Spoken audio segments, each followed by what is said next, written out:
večer. Lepo pozdravljeni na Slovenski matici, na današnjem dogodku Matice pod zvezdami, ki je naš projekt, ki nam ga pomaga izvajati in sofinancira Javna agencija za knjigo Republike Slovenije, na katerem predstavljamo matičine knjižne novosti. In danes bomo v tem okviru predstavili knjigo esejev, razprav Jožefa Muhoviča z naslovom Umetnost v živem in mrtvem kotu.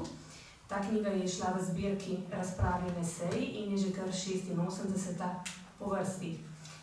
Preden začnemo s pogovorom, najprej predstavim svoje sogovornike. Na moji desni je seveda avtor monografije, akademik profesor dr. Jožef Muhovič, poleg njega profesor dr. Vid Snoj. Naj še samo se upravičim, ker se ne bova vikala, za malce v sorodu. In na moji levi docent dr. Leon Debevec z Fakultete za arhitekturo Univerze v Ljubljani in Vid Snoj z oddelka za primerjalno književnost Filozofske fakultete Univerze v Ljubljani. Oba sta bila strokovna recenzenta te knjige, poleg njiju pa je bil strokovni recenzent tudi profesor dr. Dejan Komelj z oddelka za filozofijo, ki pa se danes nam ni mogel pridružiti in upam, da bo na prihodnji kakšni predstavitvi pa seveda tudi on prisoten. Najprej samo predstavim avtorja. Jožef Muhovič, da seveda vsi poznate, je slikar, grafik, likovni teoretik, filozof in publicist. Po diplomi slikarstva na Akademiji za likovno umetnost v Ljubljani je na isti ustanovi potem opravil še postdiplomski študij slikarstva in umetniške grafike. Vzporedno je študiral filozofijo na Filozofski fakulteti v Ljubljani, magistriral in leta 1981 in doktoriral potem leta 1986 s tezo z področja estetike. Med letoma 1993 in 1996 se je v okviru postdoktorske raziskovalne štipendije Fundacije Aleksandra von Humboldta strokovno izpopolnjeval v Magdeburgu in v Berlinu. Od leta 1983 vse do upokojitve leta 1923 je bil zaposlen na Akademiji za likovno umetnost in oblikovanje Univerze v Ljubljani. Bil je izvoljen za izrednega člana Slovenske akademije znanosti in umetnosti leta 2017, za rednega člana v razredu za umetnosti pa leta 2023. Strokovna področja njegovega dela so slikarstvo, umetniška grafika, likovna teorija, likovna semiotika, likovna terminologija in estetika. No, svojo umetniško ustvarjalnost je doslej predstavil na 42 samostojnih razstavah in na več kot 300 skupinskih razstavah, tako doma kot v tujini.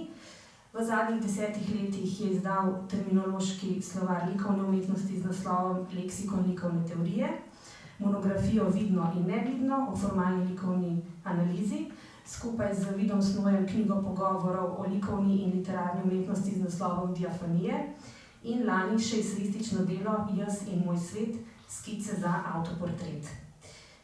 No, zdaj pa bi seveda začeli s pogovorom. Razprave s področji estetike in likovne teorije, ki so objavljene v tej knjigi, so nastajale, kot ste zapisali, v različnih zunanjih in notranjih priložnostih.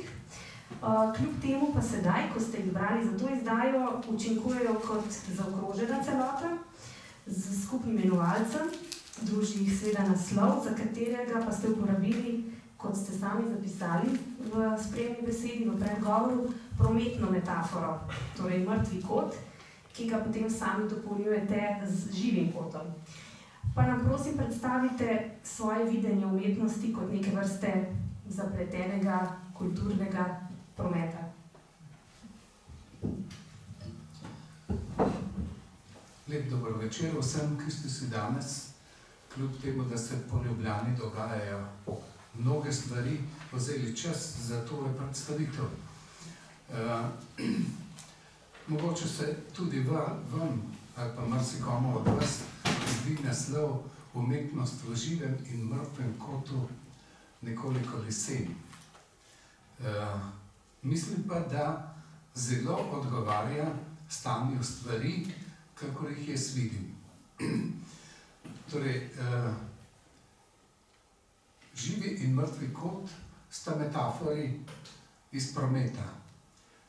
Vsi poznamo, da so zadeve v mrtvem kotu lahko zelo nevarne, še posebej, če jih ne opazimo.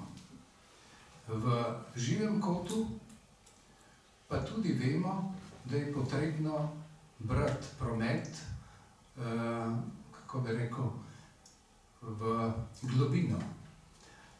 Na šoferskem izpitu so nas učili, da ni potrebno gledati samo križišča, v katerega boš zapeljal, ampak tudi drugo, tretje ali četrto, da se lahko človek pravočasno pripravi. Zdaj, vi ste lepo rekla, da je tudi umetnost neke vrste zapleten kulturni promet. V tem kulturnem prometu smo mi vsi. Torej, tako kot smo v realnem prometu, torej ni samo promet tisti, ki ga mi zasledujemo, ampak smo sami v njem. Zdaj, tale metafora v resnici pomeni tako, da je živi kot umetnosti je tisto, kar bi lahko imenovali kulturna aktualnost. Mrtvi kot pa tisto, kar bi lahko imenovali kulturna neaktualnost. Vemo pa, da sta obe ti dve stanji prehodni stanji. Recimo nekaj, kar je danes kulturno aktualno, mogoče čez 10 let ljudje sploh ne bodo več dobro pomnili. Ali pa tisto, kar je bilo pred 30 leti aktualno, na to se komaj da še spominjamo. Moje osnovno izhodišče je, da je za opazovanje umetnosti potrebno osvojiti eno metodo, ki se je reče preklapljanje na drugi program. Kadar si v živem kotu umetnosti, moraš preklopiti na mrtvi kot, da kompletiraš obe strani. In narobe, kadar si v mrtvem kotu, torej v kotu neaktualnosti ali pa manjše aktualnosti, se moraš preklopiti tudi na program kulturne aktualnosti. Da je toliko o naslovu. Da je knjiga je pravzaprav tako kot ene vrste posoda. Jaz kot avtor v resnici ne moram tukaj veliko govoriti o kvalitetnosti tega, kar je v tej posodi.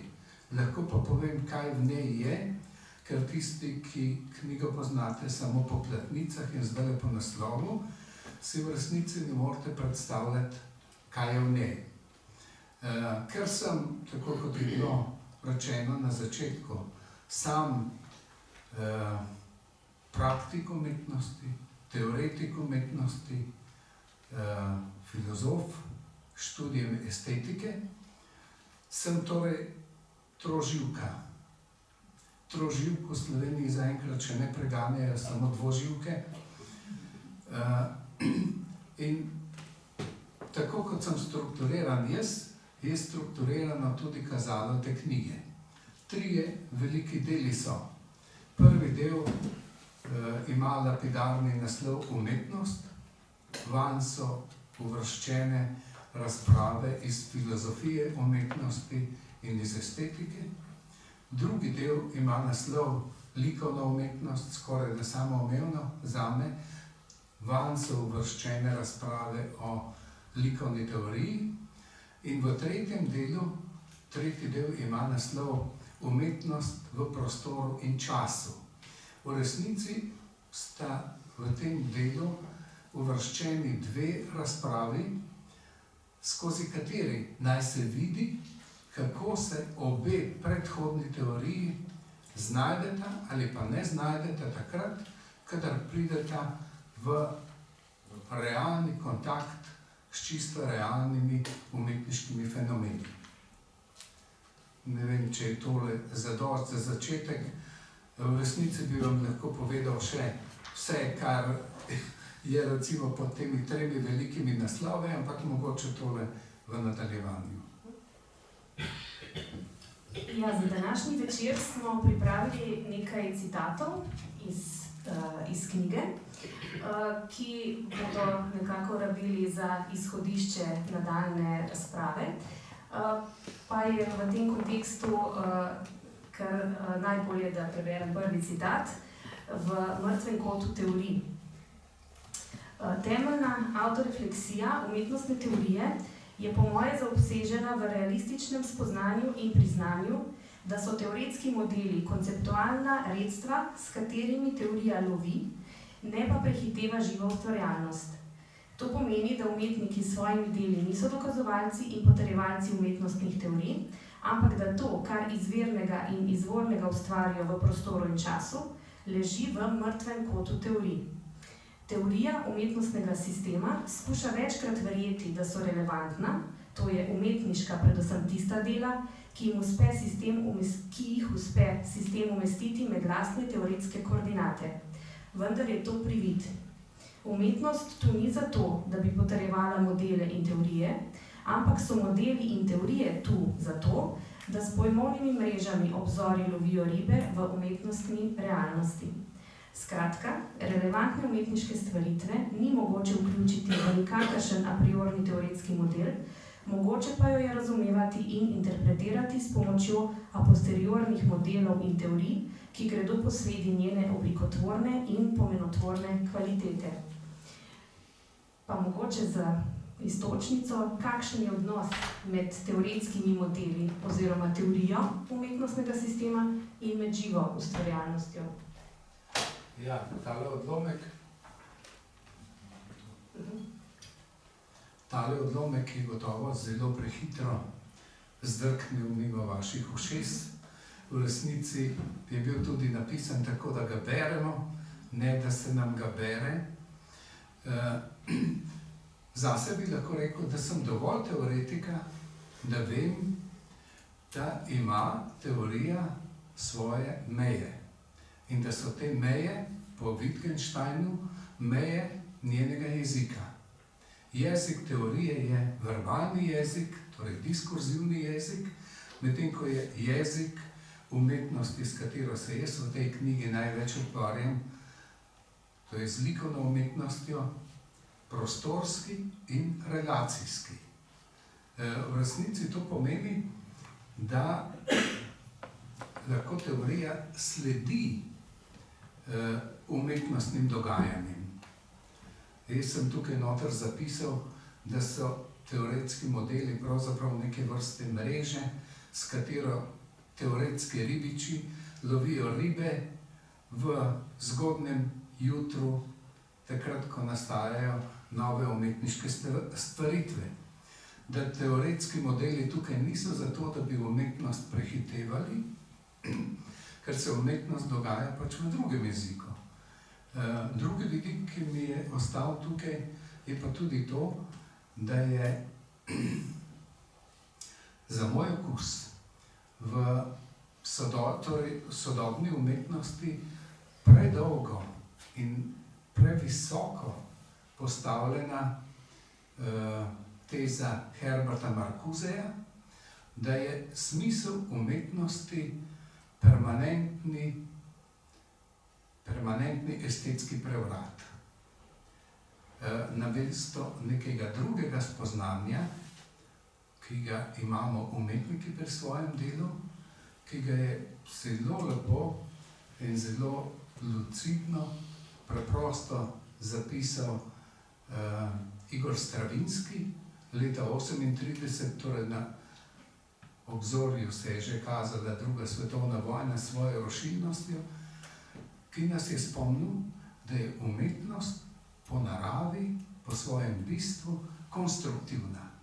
Da ni zato tukaj, da bi kritizirala tisto, kar je bilo pred njo, da ni zato tukaj, da bi razbijala to, kar je bilo prej, ampak zato, da nadgrajuje in dopolnjuje svet s tem, česar svet do takrat še ni poznal.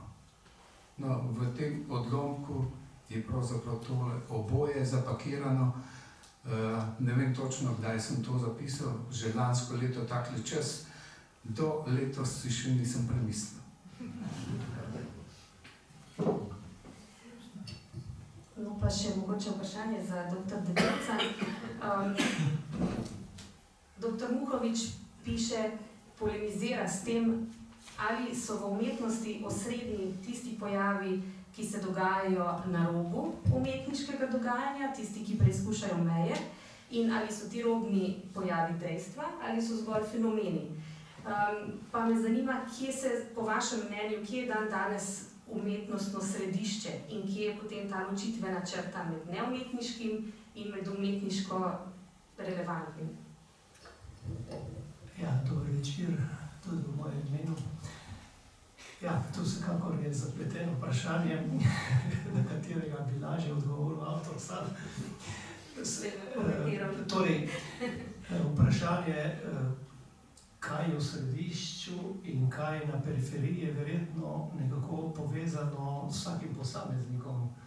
Naj si bo z ustvarjalcem, ali na drugi strani z samim doživljalcem, ki na nek način sam vzpostavlja nek odnos do tega, kar se mu ponuja v doživljanju. Torej, gotovo imamo posameznike, ki nekako stalno iščejo in se stegujejo po vedno novem, vsaj domnevno novem, in tistim, ki dejansko tistimi, ki preprosto vztrajajo ali pa so navdušeni nad umetniškimi kreacijami in artefakti, ki prestanejo test časa, torej lahko bi rekli, postajajo vekovite veljave. Ker vemo, da dejansko pozicijo središča oziroma periferije, ti dve poziciji se ne vzpostavljata nekako sami od sebe, ampak jih vzpostavljajo seveda različni mehanizmi, ki so delno tudi predstavljeni v tej knjigi. Boste še vi to kaj komentirali, kako je s to ločitvijo med neumetniškim, umetniškim? Ja, nekaj malega pravzaprav lahko dodam. Vsi tisti, ki smo študirali umetnost 20. stoletja, smo lahko opazovali, da so v njem pravzaprav na umetniški ravni najbolj favorizirani tisti dogodki, ki so ekscesni. Iz latinsko excedere, tisti, ki prestopijo mejo. Vemo pa, da so meje lahko široke, lateralne in da so meje lahko tudi visoke. Tiste, ki imajo opravka z dvigom dodane vrednosti, če lahko tako rečem. V 20. stoletju se je že čisto na začetku dogodilo, da je, recimo, če zdaj še temu lahko tako rečem, likovna umetnost strknila iz proizvajanja artefaktov, torej tistih stvari, ki jih ljudje proizvedemo, in v tej proizvedenosti teh artefaktov se skriva neka posebna vsebina, torej da je umetnost zdrknila iz produkcije artefaktov v iskanje in razstavljanje faktov.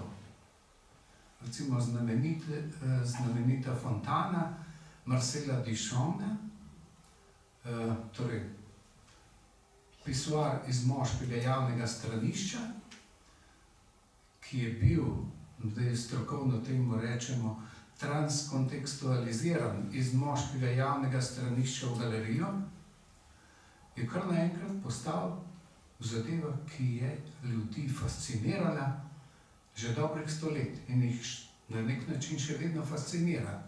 Kaj jih pravzaprav tukaj fascinira? Sej tale pisuar z moškega javnega stranišča v resnici ni kakšna posebej umetelna ali dragocena oblika, tudi ni posebej drag izdelek, ampak serijski produkt. Kaj je pravzaprav tistega, kar nas je tako fasciniralo pri tem? Da, recimo, da je bilo leta 2004 v eni angleški mednarodni anketi to delo proglašeno za najvplivnejše delo 20. stoletja. Poudarjam tukaj, da je šlo za najvplivnejše, ne pa tudi najboljše, kar bi se hitro naredilo. Ti dve besedi zelo hitro skočita skupaj. Lahko bi rekli, da je bila tole pravzaprav ene vrste kršiteljska gesta. In sicer gesta, ki proizvede, da nič vredno postane vrhunsko vredno. Samo s tem, da to človek razglasi. Ali pa, recimo, če gremo še malo naprej, na sredini tega 20. stoletja, je kiparstvo, kakršnega smo spoznali, postalo pri Josefu Beuysu, nemškem kiparju in performerju, kot danes temu pravimo, socialna skulptura. Socialna skulptura, ki ni več klesala kamna, ki ni več modelirala v glini, ampak je poskušala spreminjati družbeno, kako bi rekel, družbeno klimo, recimo. Ja. To pomeni, da je bila tale skulptura pravzaprav skulptura samo po imenu, drugače je pa bilo pravzaprav eno performativno dogajanje, ki je klesalo družbo namesto kamna in namesto obdelovanja gline. Zgleda, da je človek v kulturi 20. stoletja našel eno veliko vrednost, eno veliko fascinacijo nad tem, da je on gospodar tega, kaj je vredno in kaj ni vredno. Da to niso več stvari same na sebi. Torej, recimo, če omenim eno zadevo, ki jo vsi poznate. Lansko leto je bila na dražbeni hiši Sotheby's v New Yorku prodano delo Mauricija Catelana za 6,2 milijona ameriških dolarjev. To delo vam ne rabim tukaj pokazati, lahko vam ga pa opišem. To je bila navadna banana, ki je bila z lepilnim trakom prilepljena na zid.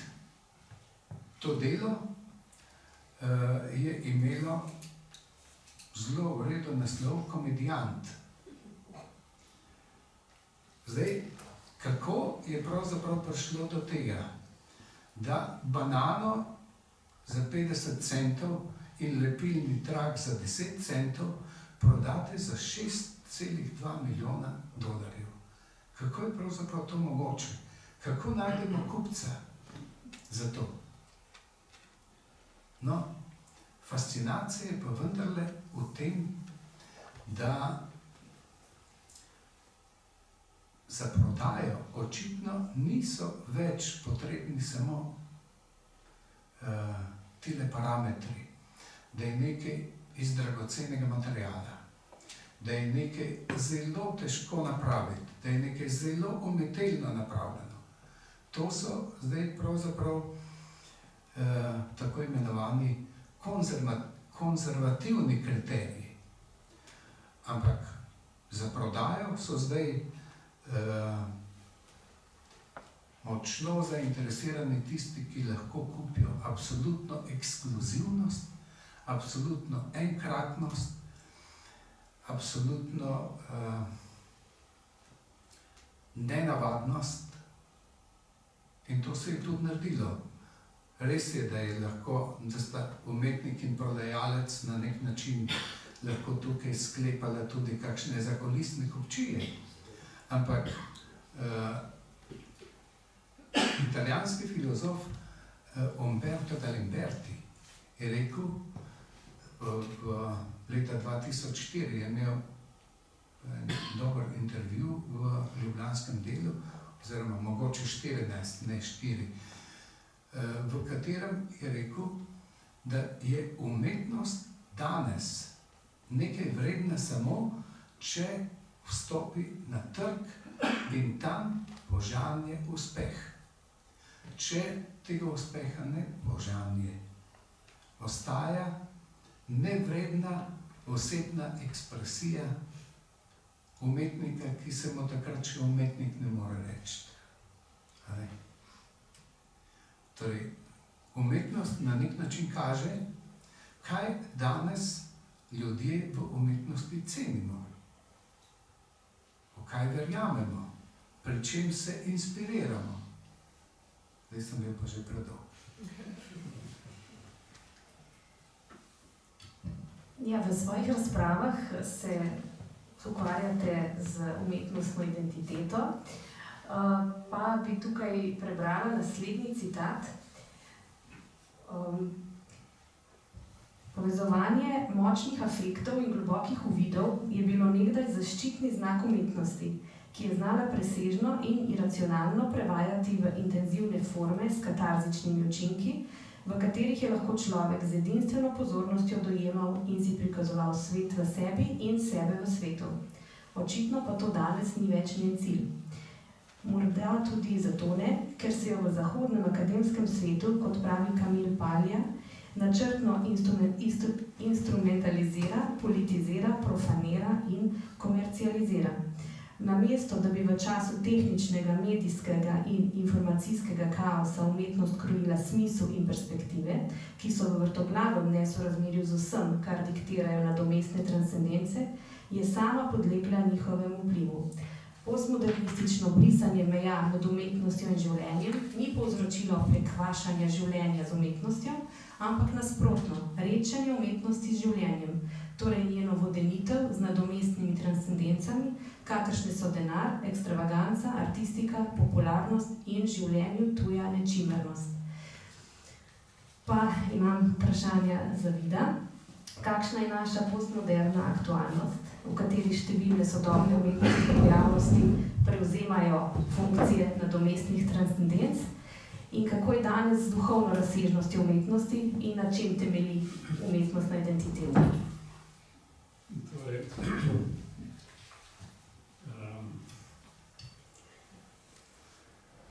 umetnost vedno lovi tisto presežno v intenzivne forme, kot je rečeno v odlomku, ki si ga prebravam. Problem je pa v tem, da ne samo zahodni akademski svet, ampak po mojem mnenju celoten zahodni likovni obrat, ki zajema tako akademski svet, kakor tudi galerijski svet in navsezadnje svet trgovanja z umetninami, danes prezentira, ali pa ne samo nevtralno prezentira, pač pa pogosto tudi favorizira umetnost, ki ni, če uporabljam Jožefov izraz, oblikotvorna.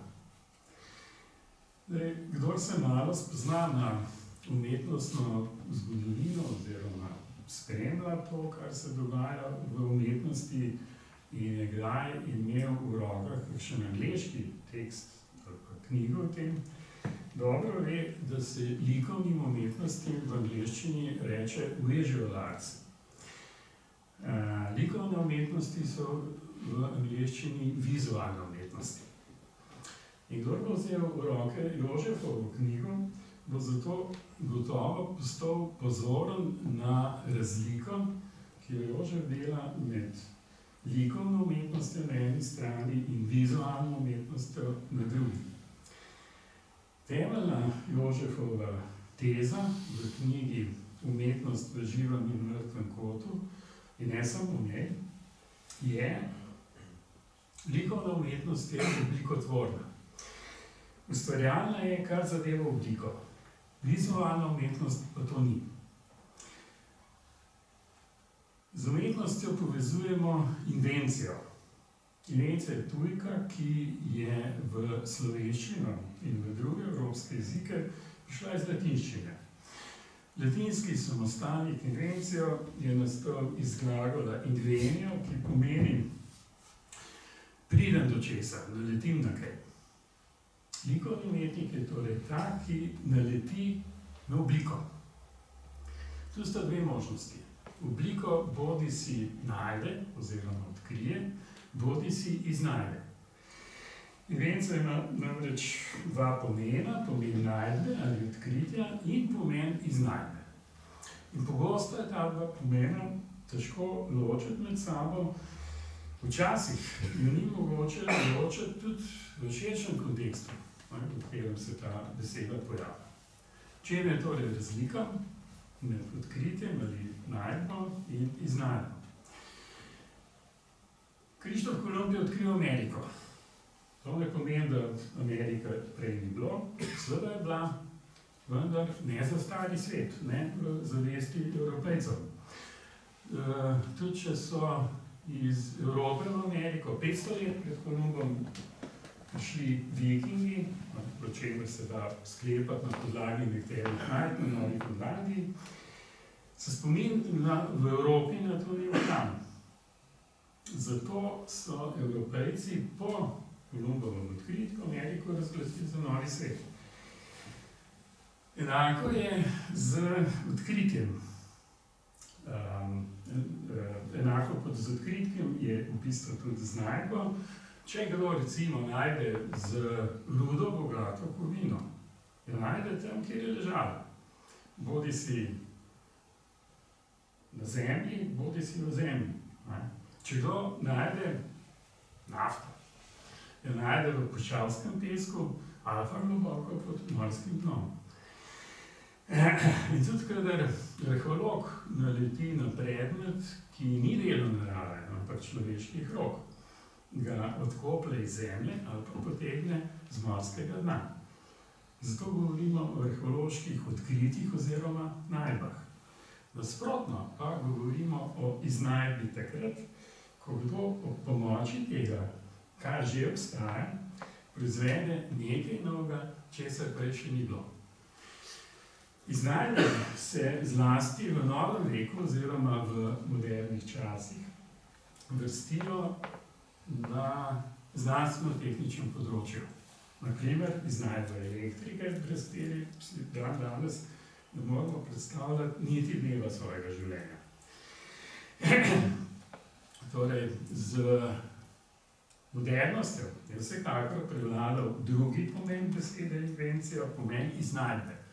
To velja tudi za področje likovne umetnosti in tudi na tem področju se je uveljavila zahteva, da je treba iznajdevati ali proizvajati to, kar je novo. Novo v pomenu nečesa, česar prej še ni bilo. Vendar je Pablo Picasso v slovitem intervjuju iz 20 let 20. stoletja izjavil: "Je ne cherche pas, je trouve." Torej, jaz ne iščem, jaz najdem. Picassova izjava je kratka, sliši se drzno seveda, vendar ni nejasna.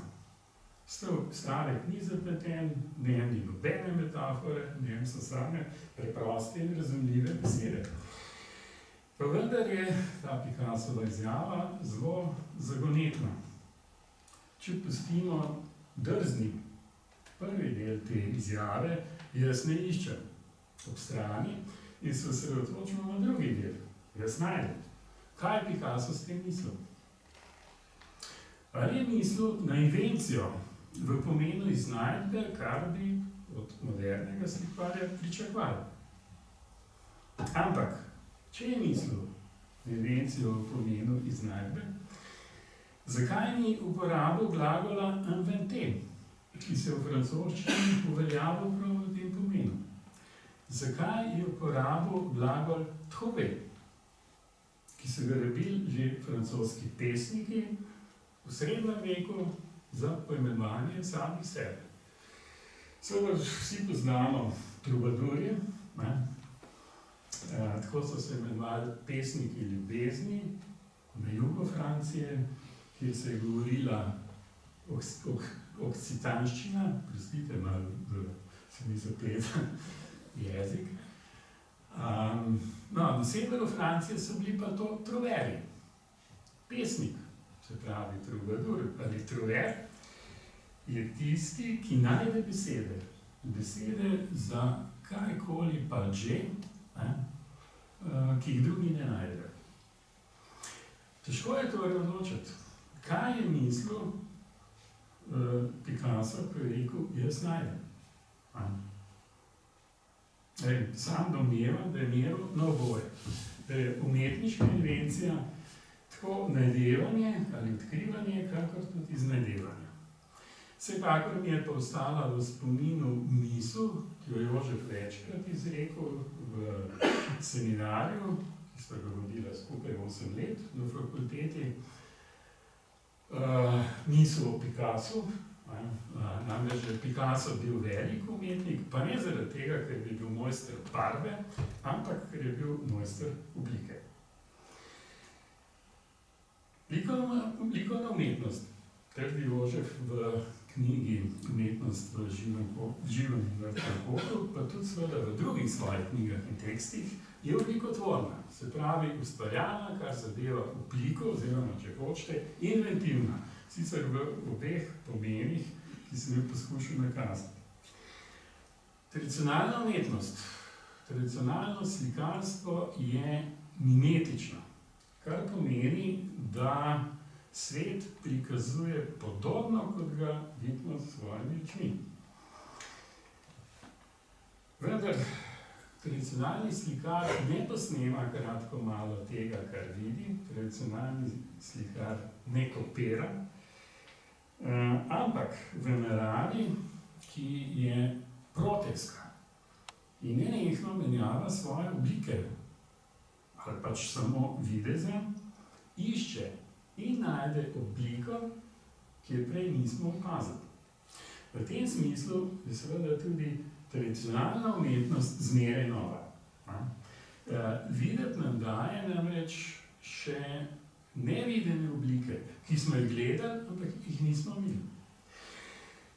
Drugače pa ravna abstraktno, ali pa nemimetično, ali pa nefiguralno slikarstvo, ki je pojem moderne umetnosti.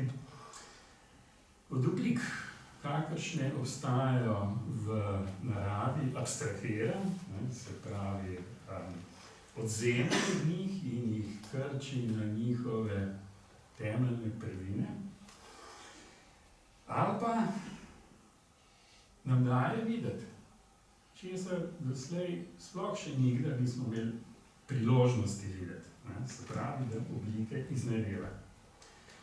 V abstraktnem slikarstvu bom pa zdaj še procitiral avtorja. V abstraktnem slikarstvu gre za ustvarjanje oblik, ki jih narava ni ustvarila, jih je pa mogoče ustvariti na osnovi poznavanja naravnih zakonitosti. V tem, kot podarja Jožef, je temeljna razlika med likovno in vizualno umetnostjo. Vizualna umetnost ni oblikotvorna. Vizualna umetnost dela z že obstoječimi oblikami. Lahko jih kot ready-mades, jemlje iz stvarnosti, ki nas obdaja, ali pa spet že narejene iz umetniških del. Lahko te oblike predeluje, lahko jih pretvarja, lahko jih prekraja, skratka, z njimi na različne načine manipulira, kar je danes seveda omogočajo novi elektronski mediji, ki se množijo. Pri tem poskuša biti izzivalna, čeprav se zdi, da svežina njene izzivalnosti ni. Včasih je spet biti vizualno privlačna, vendar ni inventivna na nobenega izmed obeh načinov. Še to bi rad rekel, kar je Jožef že sam prej poudaril, ko je rekel, da je troživka, torej v tej knjigi zarisuje ločnico med likovno in vizualno umetnostjo, ne samo kot teoretik, ampak tudi kot kritik. Kritik je kot slikar, ki ima sam izkušnjo z oblikotvornostjo. Uči nas razločevati. In prav v razločevanju se delo teoretika stika z delom kritika. Uči nas pa tudi ustrezno vrednotiti. Vrednotiti iz razločevanja, če lahko tako rečem.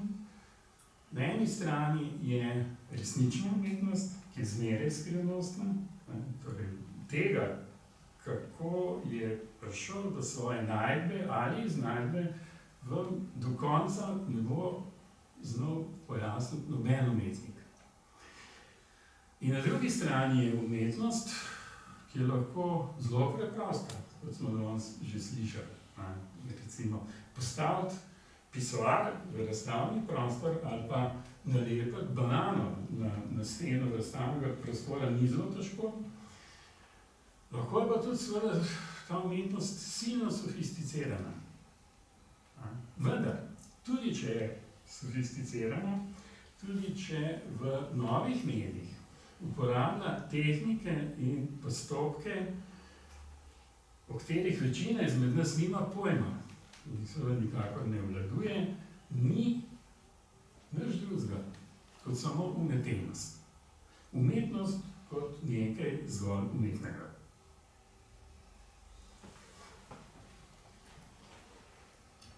Ja, prav temu odnosu med likovno in vizualno umetnostjo je namenjeno eno celo poglavje v tej knjigi, govori o likovni in vizualni hermenevtiki. In z tega dela smo tudi pripravili enega izmed citatov, pa mogoče najbolje, da ga zdaj preberem, ker se prav na to nanaša. Gre pa takole.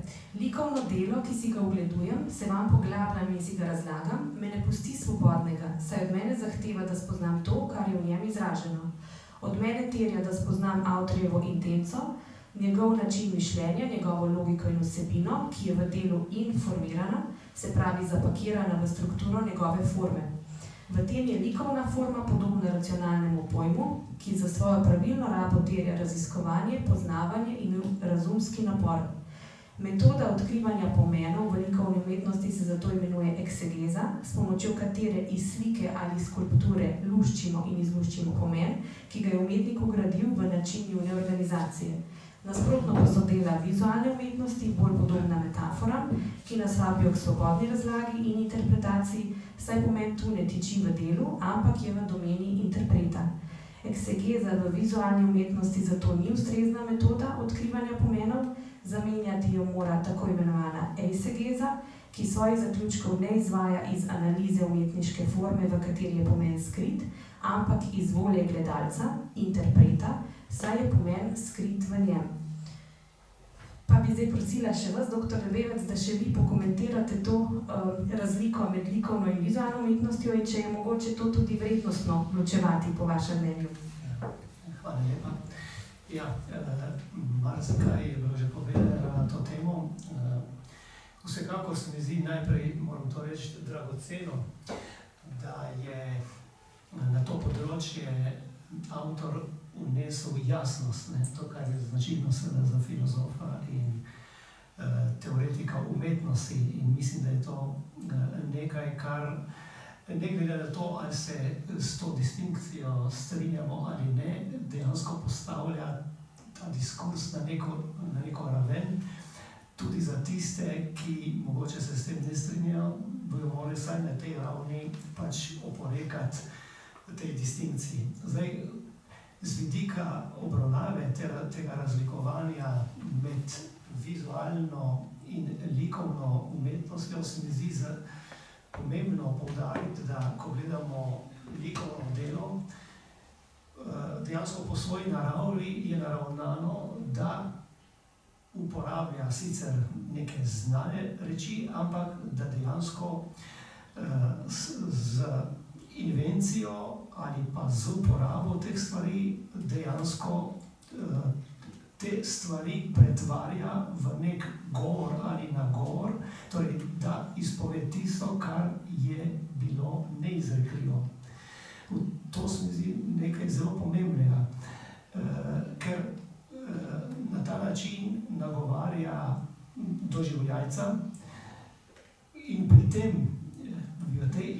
interakciji se mi zdi nekaj ključnega, ne? Da umetniško delo mora v bistvu na nek način prevzeti doživljajca. To je tista temeljna točka, temeljno presečišče, ki vzpostavi recimo to interakcijo med doživljajcem in umetniškim delom in mu omogoča oziroma ga zapelje na nek način v globlje proučevanje in spoznavanje. Zdaj, na ravni vizualne umetnosti te intence dejansko ni. Ne? In tukaj lahko seveda govorimo o hermeneutiki, različnih hermeneutiki, ki je izpostavljena v tej knjigi, torej o eksegezi in eisegezi, ker eksegeza dejansko je naravnana na to, da seveda prav zaradi tega prevzetja od umetnosti nekako povabiš to umetniško delo doživljajca, da odkriva v tem delu vedno nove in nove plasti. In tudi če recimo si pred oči prikličemo katerokoli pomembno umetnino, naj si bo slika, skulptura ali arhitekturni prostor, vidimo, da dejansko to delo vedno znova in na vedno pravzaprav nepredviden način nagovarja lahko doživljajca. S tem v zvezi se mi zdi seveda povezano s tem razlikovanjem med likovnim in vizualnim, tudi to dejstvo, da tudi doživljalec na nek način mora biti opremljen z ustreznim naborom predstav, s katerimi seveda lahko na različnih ravneh doživlja neko umetniško delo.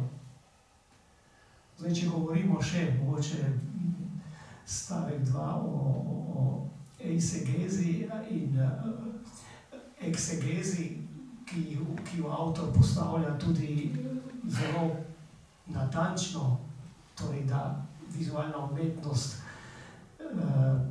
nekako postaja razumljivejša prav s postopkom, z orodjem eisegeze ali obratno likovno delo s pomočjo eksegeze. Seveda se mi zdi, da je manj problematičen pristop z eksegetskim orodjem napram vizualni umetnosti, kot pa obratno. Naprimer, recimo en tak primer, ki je nekoliko še svež, recimo Notredamska katedrala, ki je pogorela in potem jasno se sprožile različne dileme, kako to katedralo obnoviti ali jo čim bolj natančno restaurirati ali na drugi strani narediti to drugače. Se mi zdi zanimiva misel neke skupine ustvarjalcev, ki so preprosto predlagali, da bi to streho katedrale pretvorili v neke vrste javni mestni prostor Pariza, celo oblikovan z bazeni. Skratka, vidimo, da v bistvu eisegetski pristop k na polju likovne umetnosti lahko sproži seveda velike nesporazume, ker intenca eisegeze ni poglabljanje v bistvo določenega umetniškega dela, ampak preprosto vidi bolj to umetniško delo kot neke vrste možnost neke eksploatacije.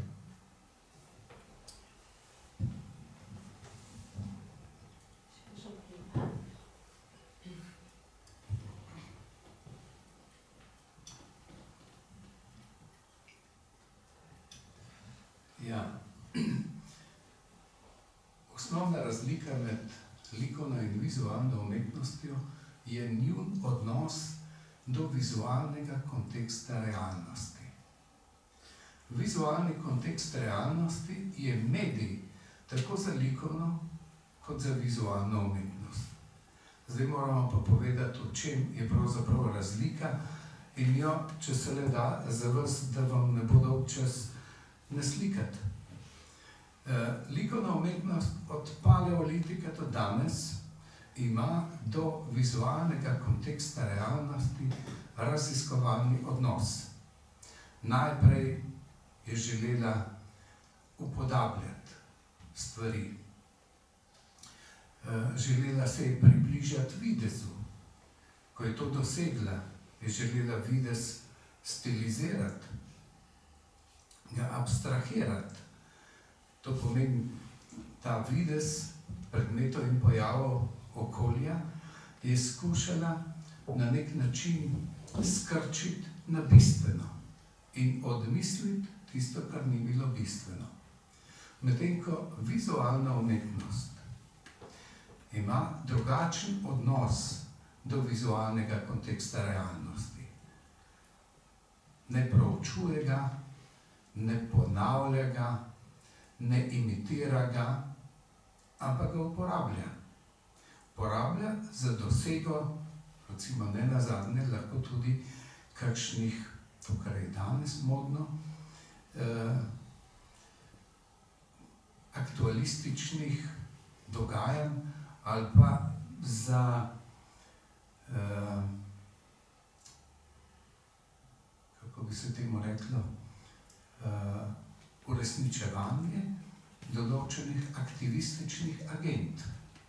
Naprimer, če vzamem primer, malo ljudi je, ki lahko vidi Platano iz tega trga od korenin navzgor. Umetniki, vizualni umetniki lahko podrejo tako veliko Platano, jo razstavijo recimo v 30 metrov dolgi galerijski hali in si jo gledalec lahko ogleda od spodaj od njenih korenin in od vrha od njene krošnje. Platana pravzaprav ostaja Platana, samo postavljena je v nek drug kontekst. Mogoče vam povem še eno zadevo, ki si jo boste lahko predstavljali. Ena angleška umetnica Tracey Emin je leta 1999 v eni kandidaturi za eno pomembno nagrado postavila v galeriji posteljo, svojo lastno posteljo. Bila je zakonska postelja, za rjuho, pogrnjena, na vrh je bila ena odeja z drugo rjuho, odgrnjena, ob strani postelje je bila ena taka lepa modra, en moder tepih, tam je bilo polno recimo steklenic vodke, kaj jaz vem, tehle pomirjeval, vložkov, copat in tako naprej. Ta postelja je bila pravzaprav v tej galeriji eno delo vizualne umetnosti, ki je bilo gledalcu popolnoma na voljo. Zdaj, da lahko na nek način razložim. V likovnem delu, je prej kolega povedal, je pomen zakodiran v delu samem. Umetnik je to napravil in gledalec lahko ta pomen v njegovem delu išče. Ni nujno, da ga zlahka najde, ampak ta pomen tam noter je. Treba je uporabiti postopke, da se do tega pomena lahko tudi prebiješ. No, kako pa pri tej postelji? Pri tej postelji je pa bolj tako, kot je pri metafori. Poglejte, če jaz rečem, črni oblaki se bližajo. Če ta stavek slišim, ga lahko interpretiram na več različnih načinov. Lahko ga recimo interpretiram vremensko. držbo. Lahko ga interpretiram v prenesenem pomenu, da tole pomeni recimo napoved težkih časov, stisk, vojn ali pa česa podobnega. Stavek je pravzaprav eden, ampak interpret je tisti, ki se odloči, kateremu pomenu tega enega stavka bo v konkretni situaciji dal prednost. Recimo, če se zdaj vrnemo k tej nepospravljeni postelji in si odkole ogledamo, potem jaz lahko rečem, da je tole postelja ene osebe, ki se je pozabila naviti budilko in se je zjutraj prepozno zbudila in je v naglici se odpravlja na delo, ker je že močno zamujala. To je recimo en vidik. Drug vidik je, da jaz vidim, da je to postelja za dva, v kateri je spala ena sama oseba. In da vidim, da ima tam ob postelji, recimo pomirjevala, da ima alkohol, pa si jaz lahko predstavljam eno moderno osebo, ki mora ves čas delovati fit, ves čas delovati perfektno. Njen osebni problem pa je, kako to doseže.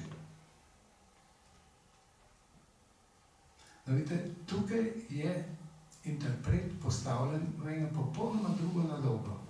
Interpret sam išče pomene, če ima to voljo.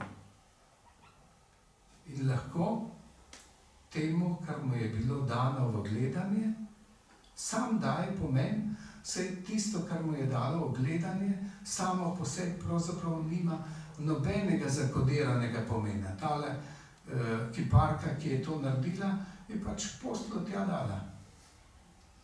Aranžirala recimo nekaj podobnega, kar ima doma. Torej, tale kiparka znotraj področja vizualne umetnosti gledalcu pušča proste roke. On je tisti, od katerega je odvisno pomenjenje in iskanje pomenov. Medtem ko je likovna umetnost popolnoma drugačna. Tam je umetnik glavni gospodar. On napravi sliko, ta slika ima pomen in ta pomen se preprosto ne spreminja. Spreminja se lahko interpret, ki se mora pa v vsem podrejati temu, kar je slikar naslikal. Tam si ne moreš izmišljati, kar ti pride na pamet. Oziroma to lahko delaš, ampak slika te na nek način negira.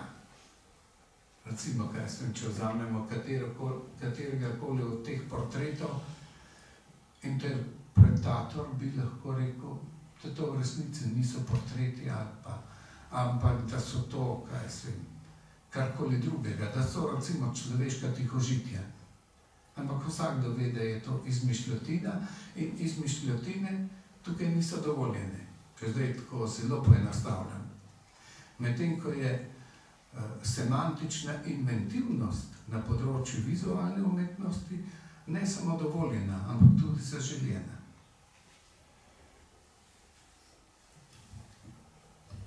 Kako pa je danes z duhovno razsežnostjo v tovrstni sodobni umetnosti? Ja. To je v resnici eno najtežavnejših vprašanj današnjega časa.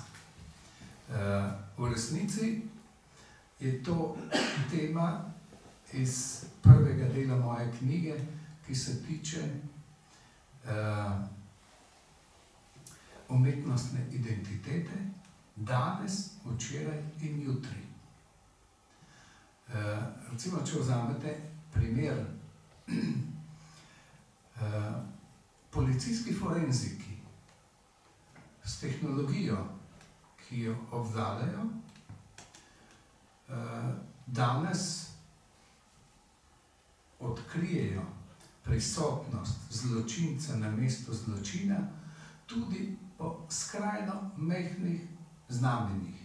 Recimo košček njegove kože, en las, ena kocina, slina, vse to jim je dovolj, da identificirajo s tehnologijo, ki jo obvladajo, DNK profil storilca. Zdaj ne iščejo več to, kar mi poznamo iz detektivk našega otroštva, prstnih odtisov, ampak DNK profil. No, če pogledamo tole na stališča umetnosti, je zadeva bistveno bolj zapletena.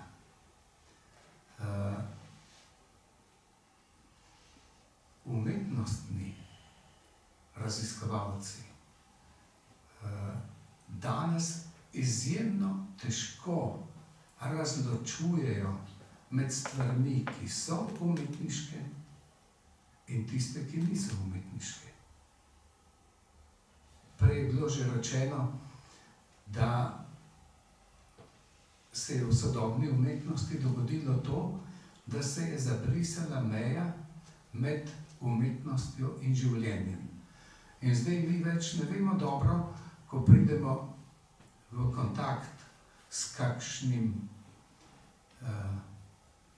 eventom, rečemo danes, s kakšnim dogodkom, ki se nam predstavlja kot umetniški, a je to del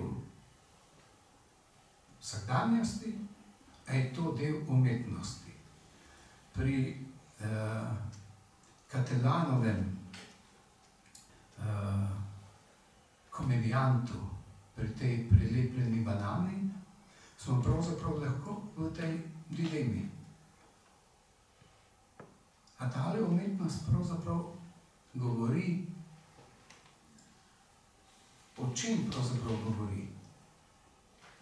Kaj je umetniškega na tem delu?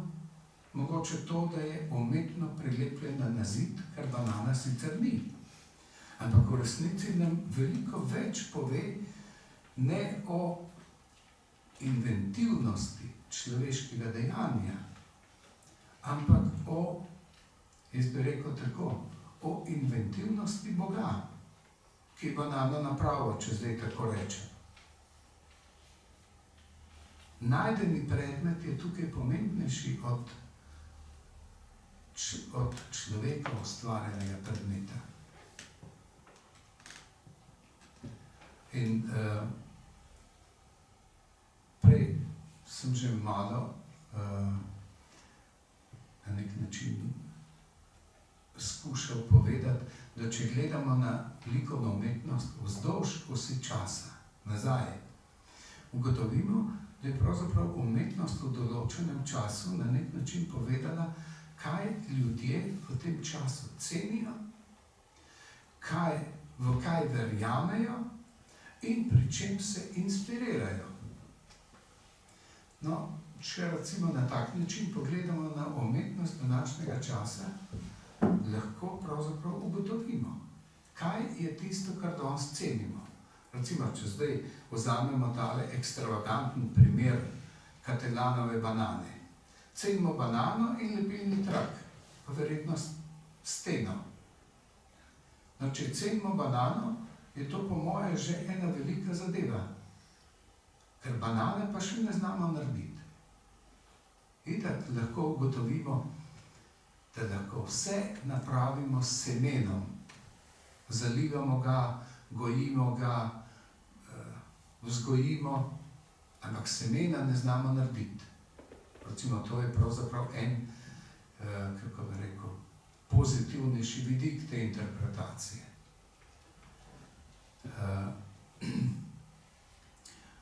Drug vidik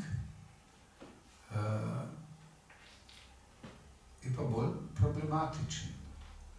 Recimo, tale Mauricio Catelan je pravzaprav napravil eno drugo umetnino, ki mi je ni potrebno pokazati, zato ker si jo boste lahko predstavili.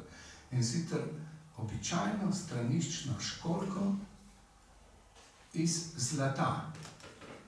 To pomeni ne pozlačeno, ampak prav iz zlata. Ne vem, vrednosti so tukaj enormne.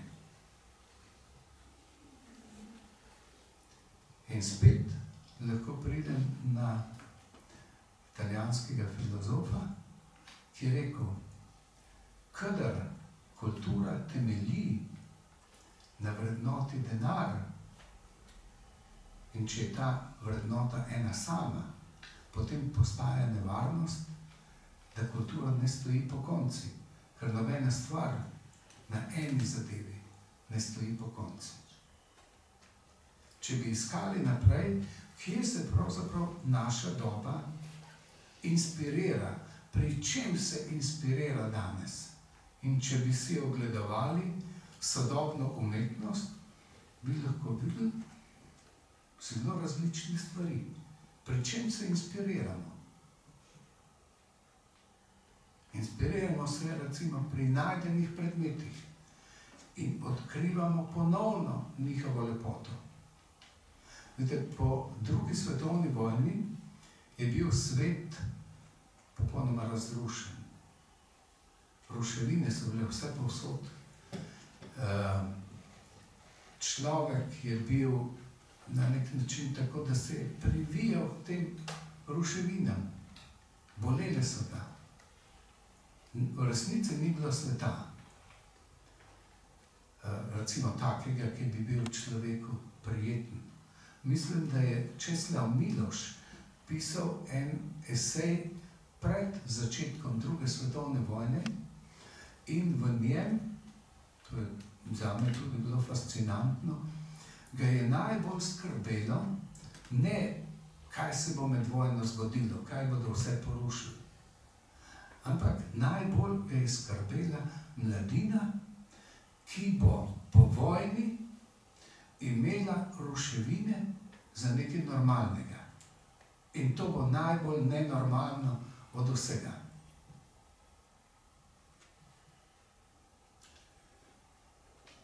Umetnost je takrat in ta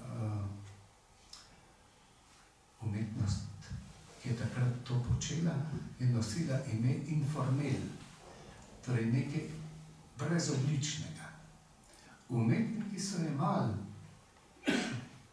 snov, razbito snov in jo ustavljali v urejen svet slike.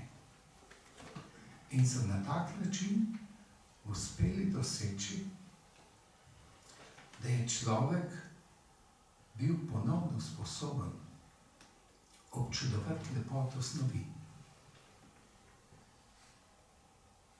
V svetu tega ni bil več sposoben. V sliki pa, recimo, kaj se vem, imate polno takih umetnikov, recimo Alberto Buri, lepo obarva celo platno eno lepo rdečo in kolažira nanjo stare, prešite, raztrgane žeklevine. In kar naenkrat so ljudje videli, da ima materija spet svojo lepoto in da so se lahko na nek način integrirali v ta svet. Tudi naš čas z najdenimi predmeti, torej človek današnjega časa se je s temi najdenimi predmeti, ki smo jih na nek način serijsko pohabili, se je na nek način navdušil za unikatnost. Vidite, serijska produkcija modernega sveta je bila ravno tako uničujoča kot tisti razbiti svet. Recimo, ko greste v PTC kupovati, recimo, jušni servis, tam je na stotine krožnikov. Nobenega ne primete, ampak samo gledate jih. Pa se pa mogoče odločite, da boste nekaj kupili. Ko greste na Bolšji trg, recimo, kjer prodajajo keramiko, nobene keramike ne kupite, ne da bi jo vzeli v roke. Zakaj že? Zato, ker je keramika napravljena z rokami in rokami. Ker človek ni samo oko, ampak je tudi telo. Zdaj, če bi raziskovali, kaj pravzaprav ljudi današnjega časa fascinira, bi prišli do kakšnih zadev. Mogoče bi prišli celo do take ugotovitve, da smo mi že vsega presiti, vsega prenajedeni in da se umetnost samo še igramo, da je ne ustvarjamo več. Se opravičujem, vidite, tako je z upokojenimi profesorji, ki imajo redko kdaj možnost predavati, da se temu nikoli ne morejo odreči. Se opravičujem. Ja, hvala lepa. Zdaj, ker smo že kar nekaj časa tukaj in se bliža konec današnjega večera, bi samo še poudarila ta tretji del knjige, kjer je pomemben zgodovinski vidik. Ta tretji del zajema namreč področje likovne umetnosti v svetu in doma, tako v povezavi z obdobji obeh svetovnih vojn, totalitarizmov, kapitalizma in vse potem do digitalizacije 21. stoletja. V njem sta dve razpravi, prva govori o modernizmu, druga, najdaljša, pa je posvečena dogajanjem v slovenski umetnosti, predvsem likovni seveda, po političnih prelomih leta 1945 in leta 1991. Zdaj ne vem, če bi imeli še dovolj časa, da še v teh dveh razpravah kaj posebnega še bolj natančno povemo, bi pa mogoče samo prebrala še ta zadnji citat kot neko izhodišče za vaše komentarje o kulturnem liberalizmu, času kulturnega liberalizma, v katerem smo. Umetnost v prostoru in času se imenuje ta tretji del. V svetu, v katerem je vse naprodaj, v katerem je vrednota cena in cena vrednota, v katerem so občutki zamenljivi in v katerem sentimentalnih ponaredkov ni več mogoče razlikovati od pristnega blaga, stopajo umetniki v čas globaliziranega kulturnega liberalizma. Za umetnost, tudi za slovensko, ima to dve nadvse realni posledici. Prva je, da je umetnost s tem postavljena v svobodno tekmo za uspeh na trgu ponudb in povpraševanja oziroma v svobodno tekmo za subvencijska sredstva. V takšni tekmi imajo razumljivo prednost njene množične, narodno-zabavne, kratkočasne in kratkoročne oblike ali pa izzivalno škandalozne in na različne načine provokativne ponudbe. Še posebej danes, ko se zdi, da je umetnosti neizmerno veliko. Druga posledica pa je nevarnost, da umetnost v pogojih kulture ukinjanja, cancel culture, postane ideološki stroj, v navednicah. Se pravi, da zaradi zunanjega in notranjega pritiska političnih agent na umetnost v njej ni več primata umetniškega nad neumetniškim, konceptualnega nad ideološkim in oblikotvornega nad aktivističnim. Ta perspektiva je trenutno vroča, menim pa, da se bo s časoma ohladila na sobno temperaturo, kakor se je v vseh dobah doslej godilo z instrumentalizacijskimi obtežitvami umetnosti. Preživele so, če so, kot dokumenti časa, nikoli pa kot umetnine trajne vrednosti. Pa vas kar prosim za komentarje tega navedka, kaj nam torej prinaša ta čas globaliziranega kulturnega liberalizma. Čisto kratek bom, ker ste že utrujeni. Zdaj, čas, v katerem mi živimo, imenujemo čas postmoderne. Zdaj, če se vrnem k naslovni metafori, predstavljamo si, da se vozimo po eni pokrajini, ki se že tako dolgo ne spreminja. Mi se vozimo, recimo, po kakšni južnoameriški pampi, 10-12 ur, ista ravnina, ista cesta, isti travniki naokrog. Težko pričakujemo, da bi se karkoli v tej pokrajini spremenilo. No, ta pokrajina, ta pampa, je za nas obdobje moderne. In ker se tako dolgo tale moderna vleče, da avto ne pride iz nje, smo mi začeli malo prehitevati, pa smo rekli, no, saj pravzaprav čisto zares nismo več v tej moderni, smo že malo v postmoderni. Nič se še ne pozna, da se je moderna zdaj že začela pojavljati v vzvratnem ogledalu, ampak dobro se počutimo, če že novega ni, da je vsaj staro minilo. To je postmoderna. To je kratka zgodba te prve razprave. Druga razprava, ki je tudi najdaljša v tej knjigi, pa izvira iz dveh mojih predavanj na Umetnostno-zgodovinskem inštitutu Univerze v Leipzigu. Mislim, da je bilo to leta 19, ki ima naslov torej slovenska likovna umetnost po političnih prelomih 45 in 91. Eno predavanje je pokrilo prvi del, drugo predavanje drugi del. Prvo predavanje je imelo naslov Čas svetle prihodnosti in temnega modernizma, ki ga v Sloveniji poznamo po Tomažu Brejcu. Če se spomnite, on je napisal eno knjigo Temni modernizem. Drugo predavanje pa je imelo naslov Svit demokracije in horizonti po osamosvojitvenega časa, ki so se na nek način stekli v tale citat. V tem citatu je bilo pravzaprav povedano, kakšni so pogoji umetniškega delovanja danes. En vidik je, da je umetnost prišla na trg, čeprav recimo poznavalci pravijo, da Slovenija umetniškega trga nima. Ampak umetniki se morajo vseeno potegovati za subvencijska sredstva.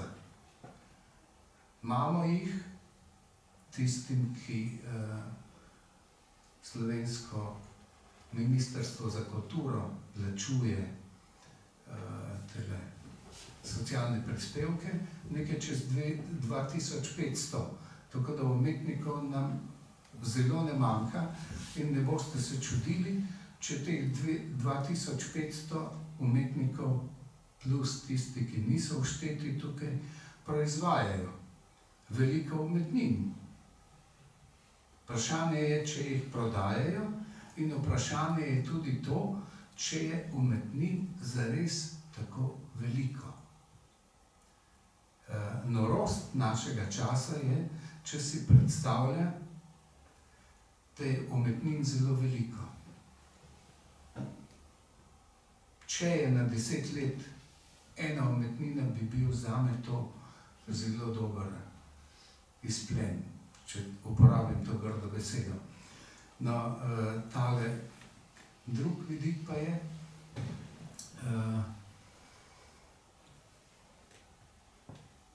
da so umetniki pravzaprav tudi prisiljeni na nek način se v času mojega študija na Filozofski fakulteti smo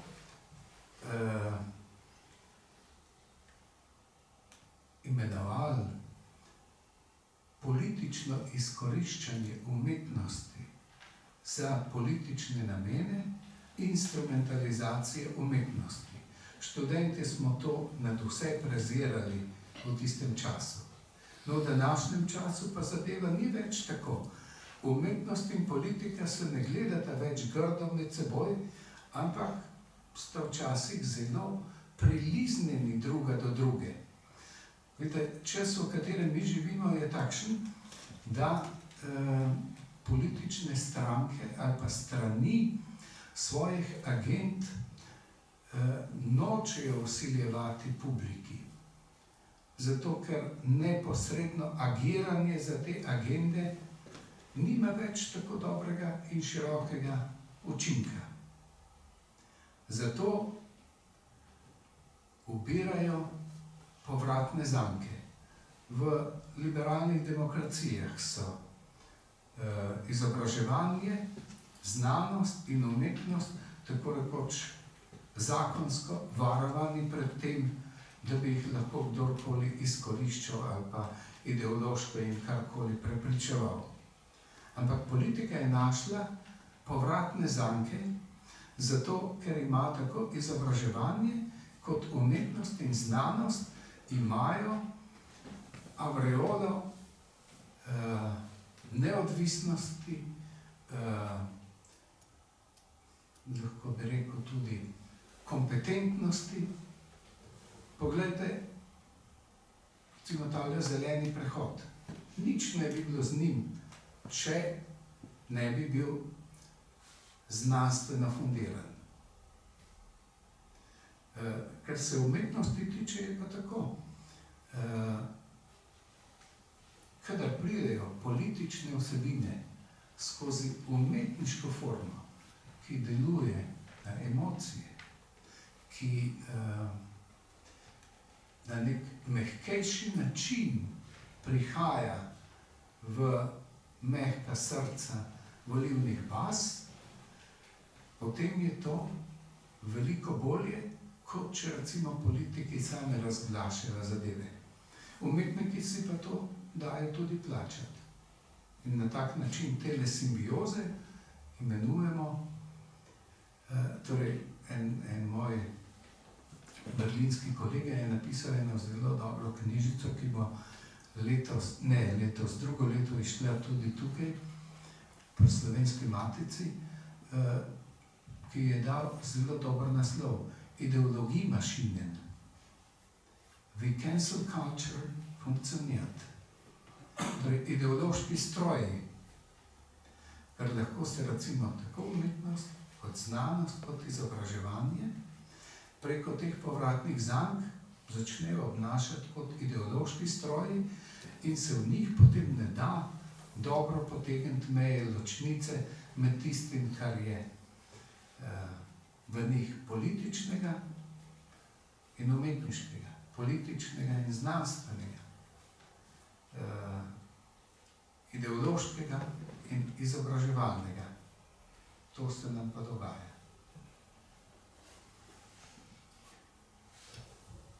Ja, doktor Bevec, pa še za vas eno zadnje vprašanje. Ali nas čaka svetla prihodnost na področju umetnosti? Vsekakor. Absolutno sem optimist. Pač živimo kulturo, bi rekel, bližnjic. Ko se nekako ustvarja, seveda, ki je iluzija,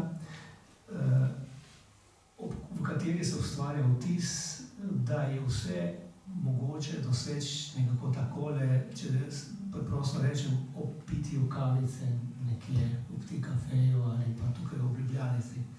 Vemo, da resnica je drugje, zato trenutno pač vse tisto, kar je povezano s kompleksnim naporom, nekako ostaja ali pa je izrinjeno, če uporabim to uvodno primero, v mrtvi kot te naše sedanje pozornosti. Ampak kot velja za vsako stvar, prej ali slej, se ta kultura bližnjic izpoje oziroma razgali samo sebe v svoji ploskosti ali pa plitvosti, če smem tako reči. In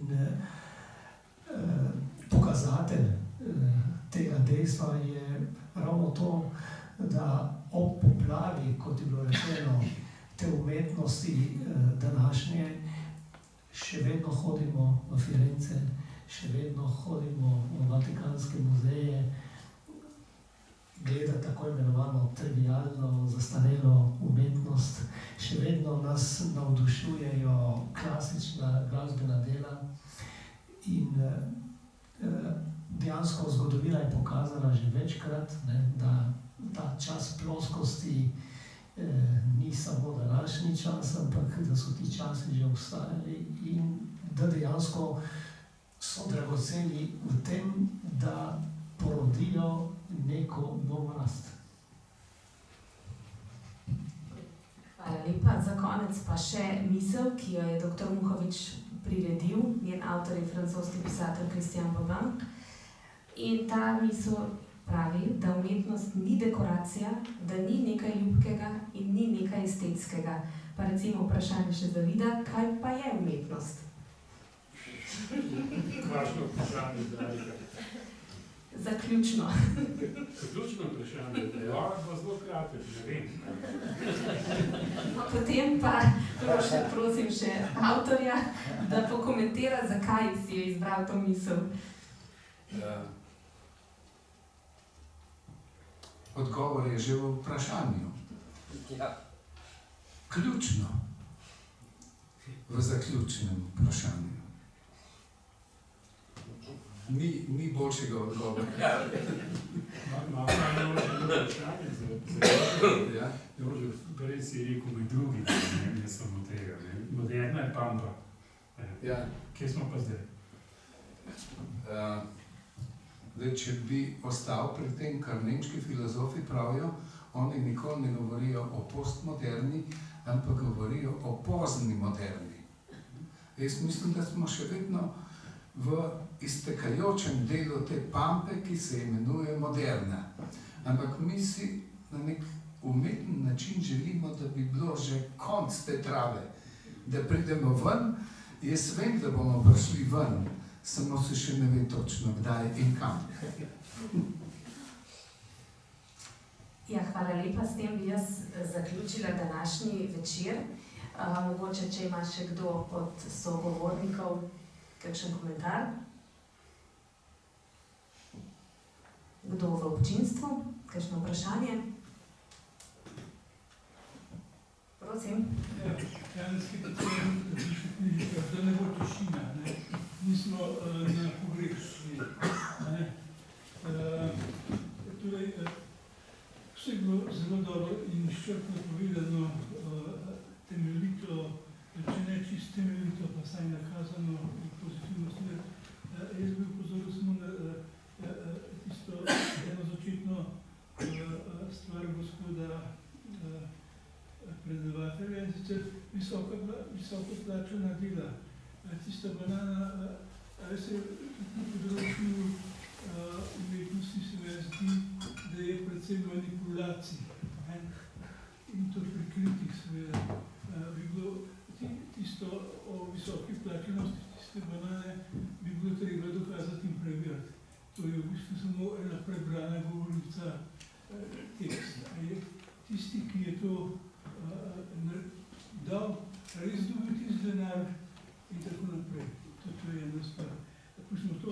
Pa še tista, mene je zelo zmotil, ki jaz ne gledam veliko televizije, Da Vincijev Kristus.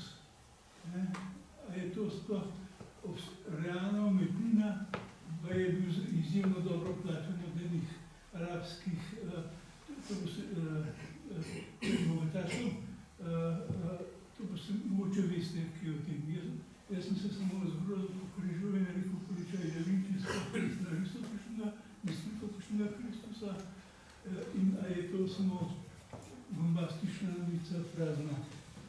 Potem tole blasfemija, tista banana. To ni tak človek na področju blasfemije, neč posebnega izumu. Že v Kranju so ohojevci v galeriji razstavili tartarska drva. In trdili, da je to umetnost. To sem lahko povem.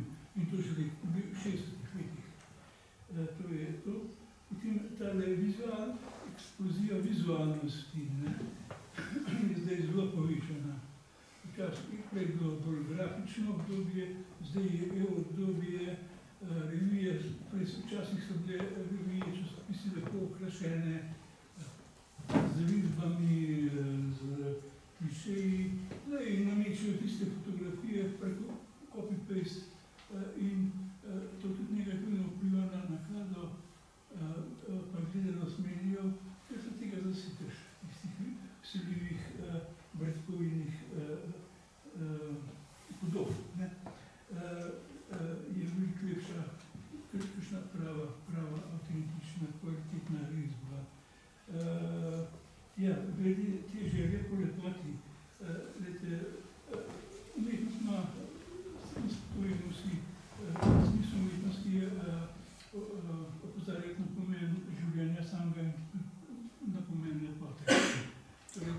gospod, ki je tukaj narisan v svojih najboljših letih, ko se je poročil, to je Rilke, je narisal brat od njegove žene.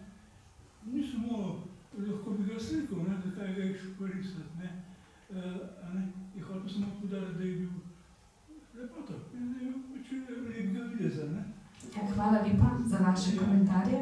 Pa samo še eno dodam, recimo fenomen, vzemo tega pop fenomen je bil Elvis Presley, zelo znani pevec, slavni, ki je bil tudi zelo lepega videza in ki je za vsak nastopil v drugačnem kostimu, kombinezonu, izjemno okrašenem. In je tudi fenomen za sebe, tudi na to opozarjam, to je te njegove prekrasne kombinezone, ki v vsakem steku umetnost se da videti. Tako da teme za razmišljanje je veliko. Hvala lepa.